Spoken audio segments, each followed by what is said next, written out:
Halo semuanya, kami dari TPB 30 dengan judul RBL Penerapan Motor Listrik DC Sederhana Terhadap Perahu Mainan.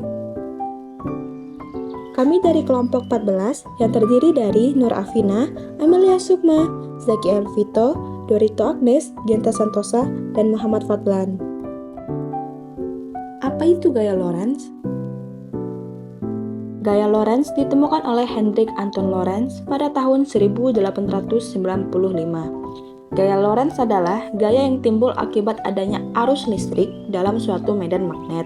Arah dari gaya Lorentz selalu tegak lurus dengan arah arus listrik atau I dan arah medan magnet atau B.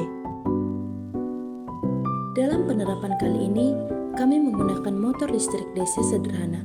Motor listrik adalah alat yang memiliki kegunaan untuk mengubah suatu energi listrik menjadi energi gerak. Hal ini akan terjadi apabila sebuah konduktor atau kawat diletakkan di tempat yang memiliki pengaruh magnet dan kawat yang dialiri arus listrik maka akan bergerak. Di sini kami menggunakan pembangkit listrik sederhana sebagai contoh dari motor listrik DC sederhana. Pembangkit listrik sederhana yang terbuat dari kawat tembaga dan magnet dengan menerapkan prinsip kerja gaya Lorentz yang melibatkan medan magnet, arus listrik, dan panjang kawat tembaga yang digunakan. Alat tersebut dapat menghasilkan listrik berkat kumparan yang berputar dalam magnet. Kumparan digerakkan oleh energi kinetik dari luar, seperti aliran listrik. Pada pembangkit listrik, arus searah DC digunakan komutator alias cincin yang terbelah dua, sehingga pada pembangkit listrik DC, GGL yang ditangkap hanya satu arah. Karena itu, alat pembangkit listrik sederhana DC bisa menghasilkan arus searah. Jadi, untuk menggerakkan sebuah perahu mainan dibutuhkan motor listrik DC atau alat pembangkit listrik sederhana, di mana sesuai dengan prinsip kerja gaya Lorentz yaitu bergerak dan berputar sehingga perahu pun bisa bergerak.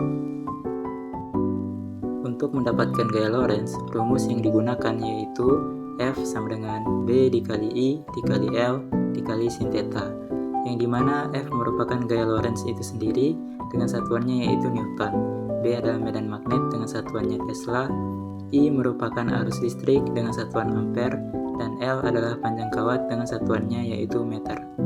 Lalu ada yang disebut dengan kaidah tangan kanan seperti pada gambar, yang dimana ini membantu dalam memvisualisasikan antara medan magnet dan muatan bergerak. Pada gambar, jari jempol menunjukkan arah arus listrik, jari telunjuk menunjukkan arah medan magnet, dan jari tengah menunjukkan arah gaya Lorentz yang dialami oleh muatan. Untuk alat dan bahan yang kami gunakan yaitu baterai, gunting, kawat, stik, magnet, lem tembak, korek, dan styrofoam.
Keunikan yang pertama, alat mudah dirangkai. Yang kedua, alat dan bahan yang digunakan harganya terjangkau dan mudah ditemukan.